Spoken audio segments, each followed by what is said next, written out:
my babies, it's Auntie Trice here with another video for you. If you have not done so, please head on over to all of my other social media platforms and follow me on there. They're going to be listed in the description box up underneath this here video. Click the like button on your way in here, my babies, and let people know that you're over here watching Auntie's videos. That's also a free way to support the channel and push Auntie through the algorithm. I so greatly appreciate it. And don't forget to subscribe to Auntie's channel today because you know you're coming back. Push the notification bell so you can get a ding when I do my thing, and you won't be the last one to know what Auntie is talking about when she decides to talk about it. So let's get into the tea for today. Let's talk about a little bit of political news, and then we're going to jump right into our entertainment news. U.S. Representative Melanie Stansbury goes off about the qualifications during DEI congressional hearing. We've got a sexual predator to be our AG. This isn't about qualifications. This is about laying the groundwork for the purge. She said what she said. Now let's hear what she said. We've got now a worldwide wrestling executive who's going to run education. We've got a sexual predator who was about to have a bipartisan report released by the House of Representatives to be our AG. We've got a Fox News commentator who's going to run the military for us. So if my colleagues across the aisle want to talk about qualifications, they want to talk about efficiency, they want to talk about the federal workforce, then let's talk about it, because you're talking about putting into place leadership in these federal agencies who are absolutely unqualified, who are dangerous, and know nothing about the agencies that they're about to be appointed to lead. So this is not about qualifications. This is not about having a qualified federal workforce. This is about laying the ground for the purge that they plan on January 20th and in the days afterwards. And we know that because the very organization for whom the chairman just submitted this letter of support is the Heritage Foundation, who wrote Project 2025, which gave us the blueprint for the purge itself and what they are planning inside every single one of these agencies. So we need to be clear-eyed about what this actually is and about what is trying to be accomplished, and why 4 weeks before we're about to adjourn for the holidays, the Republicans are bringing this bill to a markup without an actual hearing. This is modern McCarthyism. They are preparing for a purge. They are going after members of the federal government who are advancing because they are people of color, women, LGBTQ+, other members of our community who have been excluded systematically from participating in federal service and leadership positions, and then they're going to put their own unqualified loyalists in there to take out our federal workforce. That is what this bill is about. It's about creating a statutory framework to do that, and we're going to fight it. Okay, y'all, hit that like button. I actually agree with U.S. Representative Melanie Stansbury. She is correct. Trump is putting his friends in office for a particular reason. And the particular reason that I think he is putting his friends in office is so that he won't have any type of interference with anything. And he has full access to any and everything that he needs to have access to, because his friends are in that position of power to grant him such access. Therefore, he is purposefully going in the government and tearing it inside out on purpose, okay? He tearing it down from the inside out on purpose. And in my last videos that I reported about, when I talked about the politics and Donald Trump, I told y'all to stay out of this, black people. Let him go in there and tear this shit up, because he ain't really fucking with us right now. He's not really fucking with us. Okay, this DEI shit, this diversity, equity, and inclusion shit, that didn't even really benefit us. That benefited them others and white women. That's who that benefited. And I'm just going to be honest with you. That's who that benefited. Okay? So I implore you, black people, I implore you to literally just sit down and look at what Donald Trump is doing and the things that he is trying to take into place right now. None of that shit ain't got nothing to do with you. He fucking with them other folks. He fucking with them other folks, and he fucking with the government on the inside out. Now let him do what he got to do, and y'all continue to work and pray and stay strong in faith, okay? That's all I'm gonna tell you to do at this point. Now let's move on. Talk about on the docket is Meek Mill is windmilling for his life after others, and myself included, have reported about his wild nights that he had at a property. And a property manager came out and called him out, saying that he found some bloody sheets, lubricant, cocaine, razors, and underwear, and everything else. So Meek Mill is fighting for his life. You understand what I'm saying? Because he fighting for his manhood at this point too. Because he don't want y'all sitting around here saying that Diddy been, poking him in the ass. Even though we have had a feeling that Diddy's been poking him in the ass for a very long time.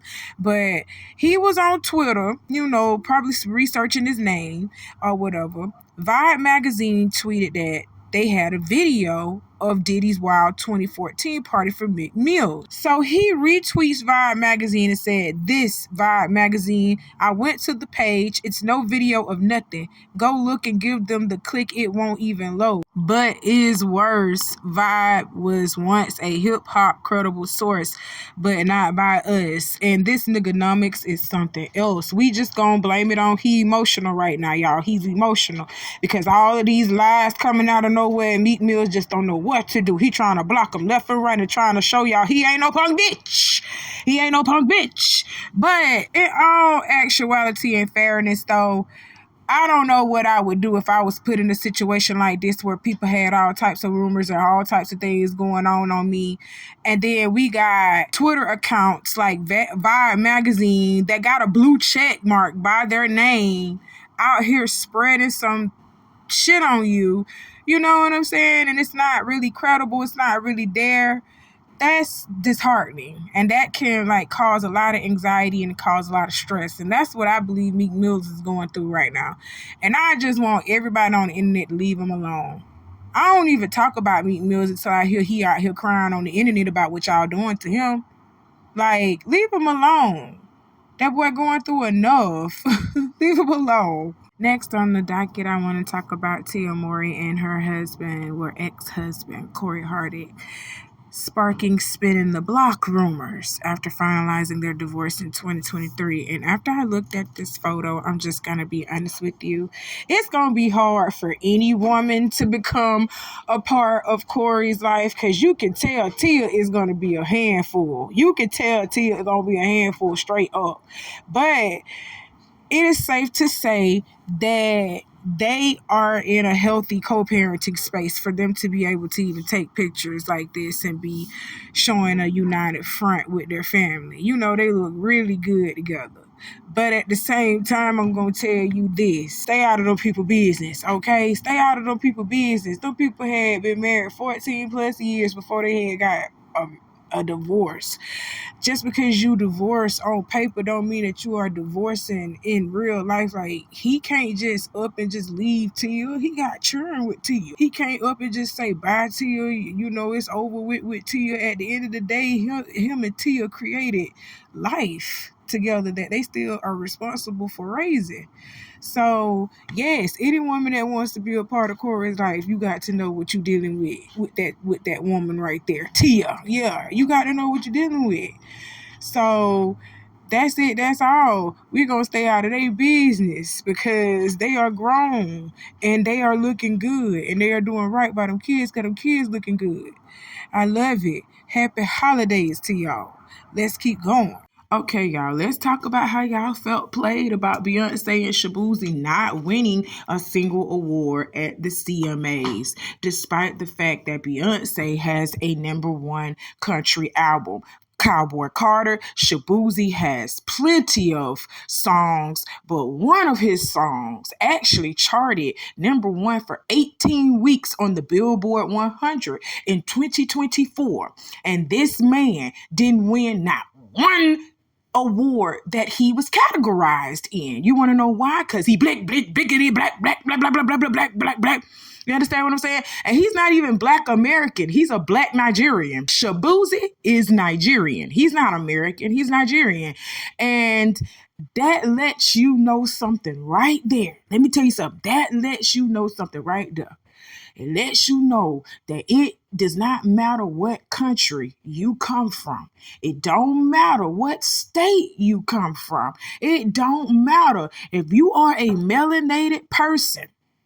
If you are a melanated person, you look like a black person, they gonna dub you as black, okay? You can sit over here and say, I not black, I Nigerian, all you want to. They look at you as black, because you as black as the black. You understand what I'm telling you? You still black to them.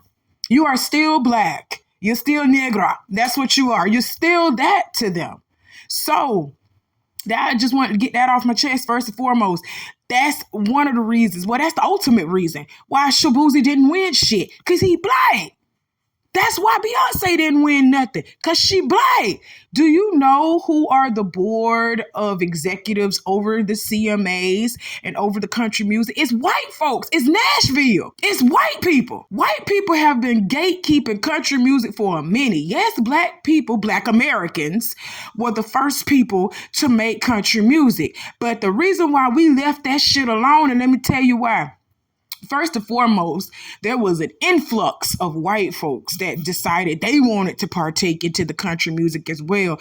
And they also provided a racial undertone with the country music. So because the music took a very, sick and sinister turn, black folks say, fuck that. We finna let them have that, because this music ain't what it was when we first made it. You understand what I'm saying? It don't feel the same. It don't give me the same feel. First and foremost, white folks coming over here talking about, oh, you can't sing it, because I want y'all to know at one point in time, white folks was so adamant about gatekeeping country music. If they heard a black person sing it or even play it on their banjo, because white folks when playing on no banjos, it was black folks doing it first, okay? If they even heard black folks playing country music, they would kill them, or they would burn down their house and stuff like this. I have heard the stories and I have read archives of where black people said they were having a shindig. A shindig is a country way of saying we partying, pretty much. We having a party. We having us a little party. We playing country music that we pretty much made up on our own. We playing country music and having a good time. White folks came and burnt down their whole neighborhood because they was sitting up there singing country music that night and was having a shindig with country music. Oh yeah, white folks done some shit. You hear me? They done some shit. But somehow they have convinced the rest of the world that the black people are the aggressive, negative forces in America. I don't know how they convinced the rest of the world of that, but they have. They convinced the rest of the world that we're violent, that we're the ones that's coming over here just being savages and blah, blah, blah, blah, blah. No, bitch, you're the one that got off the boat, not us, because we was already here. You're the one that got off the boat, and you're the one that came over here doing all that savage shit, all right? It went us. But for some reason, y'all got the rest of the world thinking that we don't do nothing but rob, kill, steal, and destroy. So, of course, while they got the rest of the world thinking that we're just a bunch of bloodthirsty savages, they over here taking every fucking thing that we done created and putting their name on it, slapping patents on it and shit. Yes, including country music. So, with that being said, I really just feel like we should leave country music alone. I really do. I've been said this. Country music got a racial undertone to it. I don't know why in the fuck you want to be somewhere where you're not wanted, because they don't want you over there. They don't want you over there. So I don't know why the fuck you over there, because them people don't want you over there. All right? I really do feel like it's unfair that whether it be a country artist or just a white person, period, that wants to be a part of the R&B industry, the rap industry, or what have you, we open the door for them to come in voluntarily openly. We don't give them no shit. We don't, try to treat them how they treat us. But like I told y'all, it's time for us to start gatekeeping rap. It's time for us to start gatekeeping R&B. It's time for us to start gatekeeping that. Don't let them in as easily to win awards and be performing at shows and doing all that stuff. You know what I'm saying? Y'all should do them exactly how they did Beyonce and Shaboozey. They had Shaboozey perform in Nashville. He was all over the radio. He attended the festivals, the dinners, and the events, and he still didn't get not one award. We should do them white people the same fucking way. You hear me? We should do them the same way like they do us. Yes, you can attend the dinner. Yes, you can even perform your little song, but you ain't finna get no motherfucking award. That's what's finna happen. You ain't finna get nothing from us. We ain't gonna go too far. We ain't gonna let you get that far. Now, yeah, you can shuck and jive for us and entertain us with your little song. That's how I feel like they did with Shaboozey.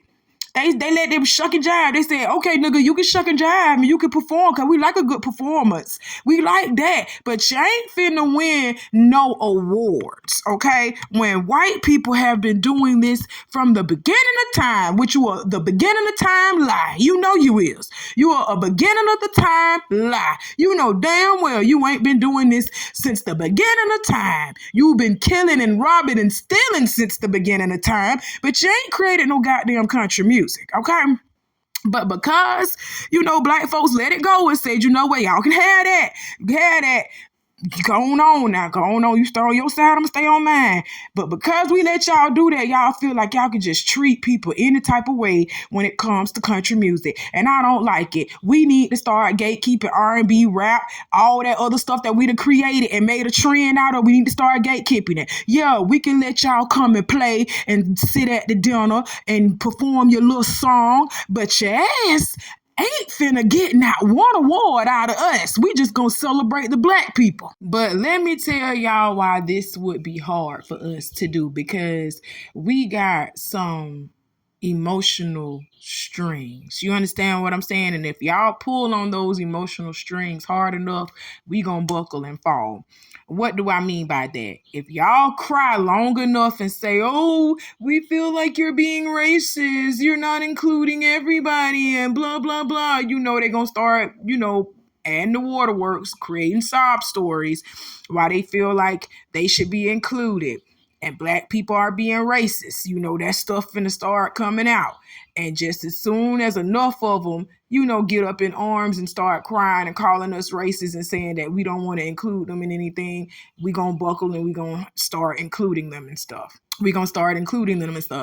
Even though no matter how much we cry, and no matter how much we tell them, well, that's not right, you should include us in this because we're helping to contribute to it. You should, include us in this. They're going to look you right in the eye and say, no, nigger, no. You should look them right in the eye when they get to crying and stuff and said, you can save those lily white tears for your mama. Now get the fuck up on out of my face. We appreciate your little music that you done contributed to our genre, but you can go ahead and go back across the river where you came from.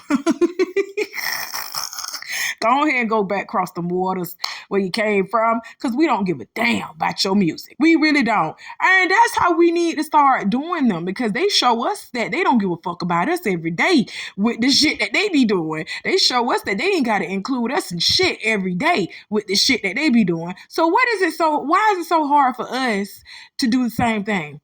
Why is it so hard for us to just be about our people? Why is it so hard for us to uplift and build our people? Why is it so hard for us to just celebrate us? That's crazy. Now think about it. Think about what I just said. We finna move on, because y'all know that the CMAs, Country Music Awards, y'all know that country music has an underlying racial tone to it. You know this. I don't know why the fuck you would want to go into country music anyway, knowing the racists that they got in it. I'm sorry, I meant racism. You know them people don't want you there. So why are you still continuing to go there? And then get mad when they don't give you nothing? That's crazy. You thought you was gonna get something? Okay. Well, let's move on. Shabuzi, I'm sorry this happened to you, but you know what genre you went in. Just like Beyonce, no. That's why Beyonce didn't show up to the CMAs or perform. She didn't do that shucking and jiving shit because she knew she wasn't gonna get nothing. She knew this. She knew it. All right, let's move on. All right, the last person I want to talk about on the docket is Jussie Smollett. His conviction has been overturned by the Illinois Supreme Court. All right, now let's get into this story. I remember what Jussie Smollett did back in 2019, and I can't believe that it's actually been that long. It's been since 2019 when this happened. Okay, let me give you a quick little backstory about Jussie Smollett and how he even got convicted in the first place. Back in 2018, 2019, I want to say, when Empire was on, Jussie Smollett decided, I'm finna go to Subway at 2 and 3 in the morning. He walked to Subway. Well, he was on his way to Subway. And he got jumped by two masked figures, okay? That's what he said. It was two people that had Make America Great Again hats on and shit like that, and they put a noose around his neck. They poured bleach on him and beat him up, tried to make him drink the bleach. They poured bleach on him and beat him up. So Jussie Smollett said he somehow managed to get away from that, and he ran his ass to the police department, and he told the police department what the fuck was going on. So people around here looking for white folks. That's what they was looking for. They were looking for two white men who had done Jussie Smollett like this. Come to find out, it was lies. It was all a lie in my Carly Red voice. It was all a lie. Jussie Smollett paid two African boys to beat him up and put a noose around his neck, pour bleach on him. He paid them to do that. It was a hoax. It was a hate crime hoax. So when he got found out about that, his ass got sent to jail. I want to say he was only sent to jail for a couple of weeks. I'm just going to be honest. He only spent a couple of weeks in jail. Then he got out. He was told that he had to do 15 hours of community service. I don't know what 15 hours going to do.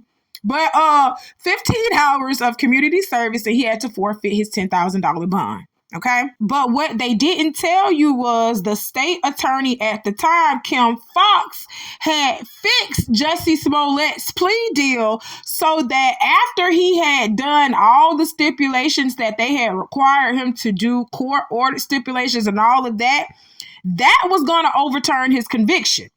Okay, if he had completed the 15 hours community service, he forfeited the $10,000 bond, all of that stuff, that was going to overturn his conviction. That's what the state originally gave him. Now let's fast forward to 2024. They want to put the boy in jail again, which they did for 6 days. They jailed him again for 6 days on a felony disorderly conduct charge, trying to convict him for felony disorderly conduct back in 2019. So the state of Illinois Supreme Court came back and was like, no, we already done made a deal with Jussie Smollett. He did what the fuck he was supposed to do. You understand what I'm saying? And that's why we overturned his conviction. You can't penalize him again. You know, you can't give him a second offense on the same crime that he was already convicted of. He already served his conviction and stipulations out from when we first gave it to him. So you can't recharge him again. That's what the Illinois Supreme Court just came out and said. And they have overturned his conviction. They have overturned the felony disorderly conduct because they say you can't charge this man twice. Now, if you was trying to charge him with felony disorderly conduct, you should have did it the first time. But you didn't do it the first time. So you SOL, if you ask me. SOL mean you shit out of luck. If you didn't charge that man for that shit back in 2019, you can't charge him for it in 2024. You cannot sit over here and recharge him for a new crime from a 2019 case that was already settled and closed. You can't do that. They had already settled settled the 2019 incident. They settled that already. He signed his plea deal. You can't go back and reconvict him after he done signed the plea deal and he done already completed what they told him to complete the first time. You can't go back and reconvict him because that's what they was trying to do. I don't know who this new state attorney was, but Miss Kim should have told that new state attorney, don't go over here fucking with old shit that's already closed, because you might be getting the state of Illinois sued, all right? Justice Smollett might got a lawsuit on his hands because y'all put that boy back in jail for 6 days and tried to reconvict him over a past conviction, over something that was already signed, sealed, delivered. It's yours. Go ahead and sue him, Jussie. Go ahead and sue him, even though I ain't like that shit that you did, that little hoax that you did, because you caused a lot of division and people was getting on your head. I never got on your head. I actually believed you when you first came out and said it. You understand what I'm saying? Because you ain't never really proved yourself to be a problematic person. So I actually believed you when it first came out. But when you went to court and this shit started coming out, I was like, oh shit. I was like, oh shit, what the fuck wrong with you? What the fuck wrong with you? We're going to blame it on the half white side. We're going to blame it on your white side. Because you know, Justice Smollett and his peoples, they have white and black. I said, we're going to blame it on your white side. You doing this shit here. Okay? We're going to blame it on that. But we still love you, Jussie. We still love you. And whether you know it or not, this small hoax right here cost this man his whole entire career. We ain't seen him even sing on an infomercial or a regular commercial for air fresheners and shit. We ain't seen him do nothing, okay, since this time. I really do. I think it's time for us to forgive Jussie and let him come back out and let him do whatever it is that he want to do. Because it was just a hoax, guys. Ain't nobody get hurt in this process except for him. Nobody else got hurt. Okay? So let's go ahead and call a thing. Leave him alone. Let him come back out here. Show us what he got. Because he was a singer. He got a voice on him now. He can sing and he can act. So I really wish that we could have saw more of Jussie. You understand what I'm saying? But this little hoax right here, that kind of put a snip, that kind of put an end to what he had going on. But I'm hoping one of these days we can forgive him, just like we have learned to forgive Chris Brown. Just like we have learned to forgive R. Kelly. We still bumping R. Kelly music to this day. Stop playing. Y'all can forgive Jussie too. That's it. That's all. Well, that's all the auntie got to talk to y'all about for today. I got some more coming for you later on. You know how I do. Click that like button. Go ahead and subscribe if you haven't done so, because I know you're coming back, my babies. I love you, and I'll see you soon. Bye.